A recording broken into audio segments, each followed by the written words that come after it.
Et on va peut-être conclure par Florent Bjork, dont on aime le travail et les réflexions. Florent, alors je dis ça parce qu'on se connaît par Saint-Fond. Il y a un gros travail ici qui est fait à Saint-Fond avec l'agence avant.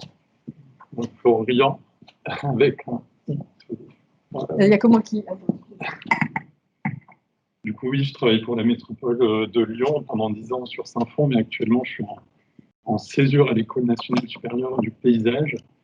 Et moi, ce que j'avais envie d'amener ici, c'est quelle capacité on aura, on se donne à accueillir l'imprévu. On parle de pleine terre, avec tout son potentiel de fertilité. Je trouve que c'est déjà des bases très précieuses, mais qu'elle part du sauvage ou du cycle du vivant non maîtrisé, on est en capacité d'accepter ou d'accueillir en ville. On parle du risque. Est-ce que ça ne fait pas partie des choses qu'il faut qu'on apprenne à accepter, avec des gradients probablement, les collectivités étant aussi en responsabilité. Génial, quel plaisir de vous avoir ici, parce que d'habitude moi je faisais plutôt sur France Culture, donc on n'est pas peu fiers. Dans la question végétale et dans la question du milieu, parce que c'est un peu ça finalement la ville-forêt, c'est comment on peut faire un milieu vivant avec tous les êtres vivants, voilà, faune, flore et hommes, et essayer de trouver un certain équilibre, instable là-dedans. Voilà, ça pourrait être ça un peu le terme. Et puis l'autre sujet, je trouve, c'est la capitalisation sur l'avenir. J'en parlerai un petit peu après. On vit dans beaucoup de lieux où les végétaux ont 50, 60, 80 ans, 100 ans. C'est-à-dire qu'on se projette pour des choses qu'on plante maintenant pour 2120, 2150. J'aime beaucoup parler de ces dates-là parce que... Ah oui, c'est nous. Non, mais parce que voilà, c'est ça en fait. Il y a beaucoup de choses qui, en arrière, qui sont le même rapport entre l'avenir et j'ai abordé, c'est inanimement complexe, la question végétale, nature, les mots, la définition. Même nous, on s'y perd énormément parce qu'on ne prend pas le temps de aussi bien réfléchir à tout ça. En tout cas, moi, j'ai essayé de prendre des expériences de l'agence pour essayer de faire un récit autour justement de cette coévolution entre système bâti et accessibilité au système de nature aussi. Donc, tapez du pied, allez-y. Voilà, on peut passer à la suite. C'est pas grave, on se je vous ai mis ces photos, alors doucement, voilà, ces photos qui sont des photos plutôt assez banales du quotidien, d'un rapport à la nature, notamment qu'on trouve là dans l'Europe du Nord surtout, en Suisse aussi, mais on le trouve aussi en France.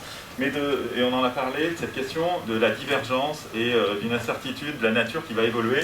Je trouve que ces images, et on peut un peu continuer, on ne les retrouve pas tellement dans nos métropoles, des lieux où voilà, on a un bois, ça c'est à Berlin je crois, on a un bois qui est là, un petit bois urbain qui est dans cette structure. Moi je vois cette photo, je sais que c'est pas en France, quasiment.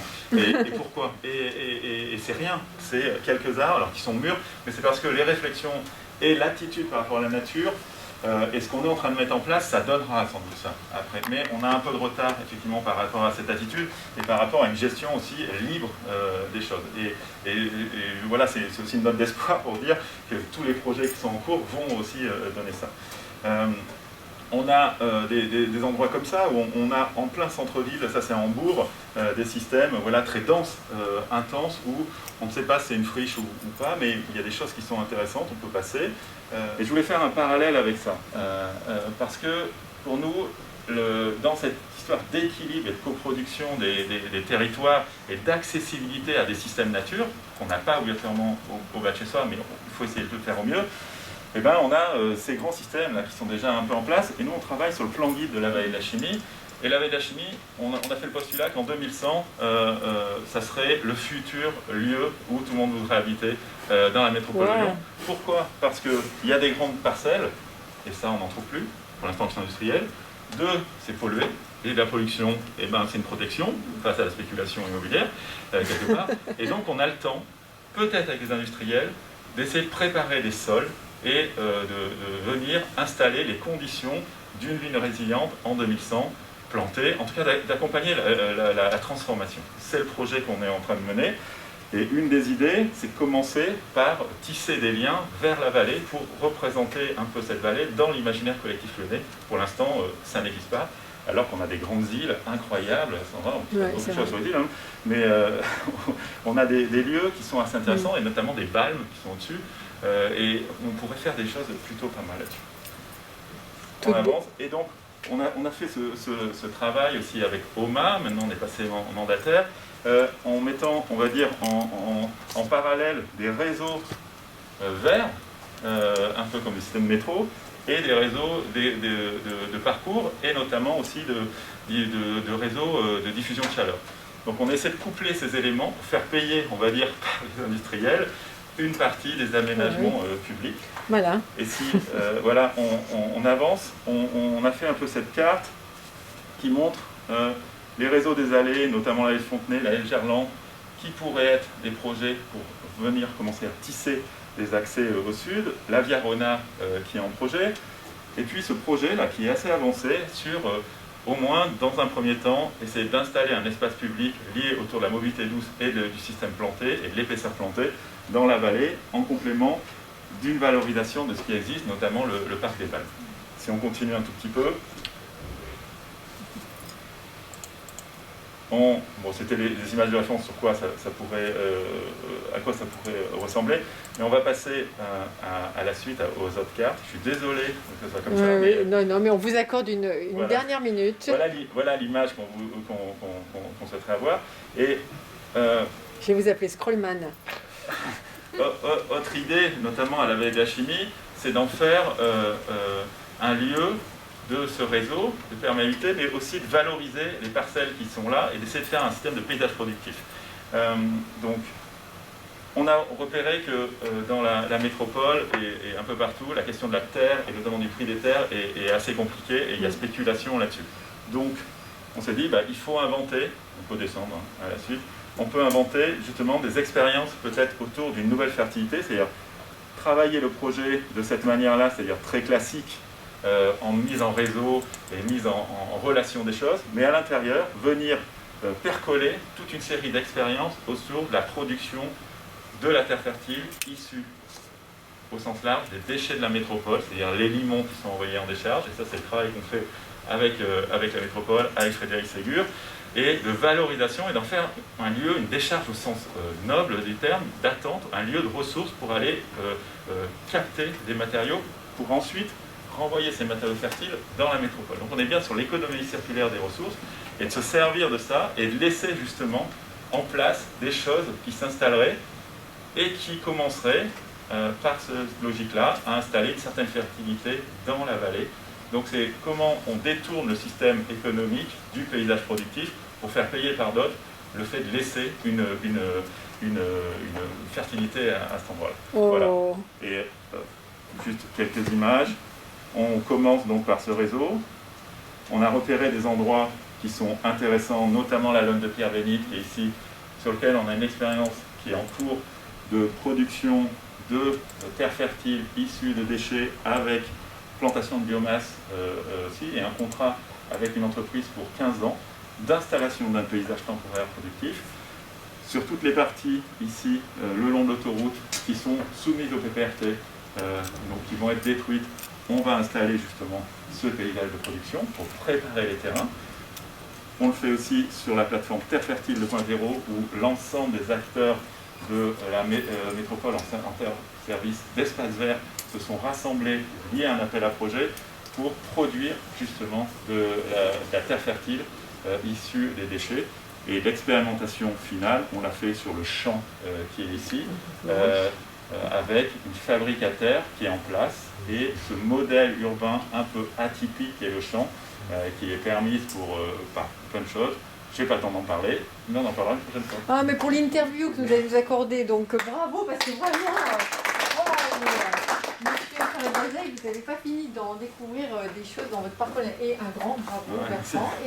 Une heureuse conjonction des astres, puisque vous avez lancé ce merveilleux programme de la Ville-Forêt. Merci. Qui est partie intégrante de notre programme politique que l'on souhaite conduire au cours des 6 prochaines années, durant les 6 années qui vont s'écouler pendant notre mandat.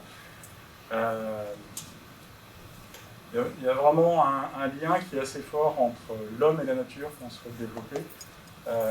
tisser du lien à travers cette question qui était évoquée d'imaginaire, ça me plaît bien ce terme d'imaginaire, d'utopie. Comment les Lyonnaises et les Lyonnais peuvent construire leur ville, construire et imaginer un nouvel urbanisme à travers le végétal. Le végétal ne soit plus un élément de décor, mais une partie intégrante de la construction de la ville, pour le bien-être des humains déjà, en premier temps, et puis également pour le bénéfice de la nature, ce qu'on appelle désormais classiquement les solutions fondées sur la nature. Comment on peut s'appuyer sur ces services écosystémiques à travers leurs valeurs culturelles, leurs valeurs de résilience et d'adaptation au changement climatique, et puis comment, à travers le végétal, on va pouvoir intensifier, augmenter ces trames vertes à travers la ville, et créer du lien culturel, du lien social entre les hommes. Je prendrai un chiffre à titre d'exemple, c'est celui qui est tout récent, qui est lié au confinement. 80% des Français ont exprimé le fait que la présence d'espaces végétaux leur ont manqué pendant le confinement. Donc il y a vraiment un besoin humain de présence de nature, et c'est ce que cette expérience de nature, elle est traduite à travers tous les actes de la vie. Voilà. Comment les Lyonnaises et les Lyonnais peuvent construire leur ville, construire et imaginer un nouvel urbanisme à travers le végétal. Le végétal ne soit plus un élément de décor, mais une partie intégrante de la construction de la ville, pour le bien-être des humains déjà, en premier temps, et puis également pour le bénéfice de la nature. Donc l'enfermement physique agit sur l'enfermement mental, et dans cet enfermement, on développe une vision courte, beaucoup plus que la vision longue, parce qu'on a un rapport aux écrans qui est aussi exacerbé, et que je pense que c'est intéressant qu'au-delà de l'esthétique de l'espace ou du rapport à la nature, d'y mettre aussi un enjeu de santé physique et mentale, et que ces espaces extérieurs deviennent vraiment des espaces où l'ARS joue son rôle en termes d'organisme, d'agence de santé. Très bien, la ville de Givors, merci madame pour vos remarques. Jean Je trouve que c'est une très bonne intervention, et on s'aperçoit qu'effectivement, on voit actuellement tous les acteurs qui pensent la ville et ce rapport de la nature, du bâti, l'architecture, l'urbanisme. Mais il faut aussi se méfier quand même. La nature n'a pas de morale. La nature n'est pas gentille. Et je vois, dans l'intervention par exemple, où on montrait tout ce système de ruisseaux et de zones humides qu'on a protégées à Bordeaux, Circum, ville, actuellement quand même, on voit arriver le moustique tigre. Et beaucoup de Bordelais ne peuvent pas sortir depuis 3 ans avec le changement climatique et les étés caniculaires, parce que dans le fond, vous avez les moustiques, et là, il y a tout un travail, et je crois que dans le travail de la ville, dans le travail, il manque, et vous venez de souligner, madame, tout ce côté, effectivement, sanitaire, à la fois du bien, mais peut-être aussi des nuisances qui peuvent survenir par le fait qu'on va mettre une nature dont on ne maîtrise pas tous les composantes. Très bien. Le micro, Didier. Effectivement, vous avez raison, monsieur. Ce n'est pas uniquement l'arbre, mais ce sont les strates qu'il faut aussi respecter. Juste pour vous amener un détail technique, peut-être sur les 10 hectares sur lesquels nous sommes intervenus sur les sécheries. J'ai eu les paysagistes il y a 2 jours pour leur demander ça. En nombre d'arbres, il y a eu 330 sur les 10 hectares, 330 arbres de haute tige, mais il y a eu donc en tout presque 26 000 végétaux, 1400 arbustes, 722 graminées, et les vivaces, le couvert végétal, était de l'ordre de 18 000. C'est-à-dire que là, on a effectivement joué sur ces strates qui ont un rôle, d'ailleurs, on en parlait de la qualité de la terre, de la biomasse, mais qui vont enrichir effectivement par la terre des feuilles, par la rhizosphère, par toutes les populations des bactéries, tout ce qui peut se passer autour, et vont enrichir le sol et pouvoir donner effectivement un sol lequel l'arbre va pouvoir se développer.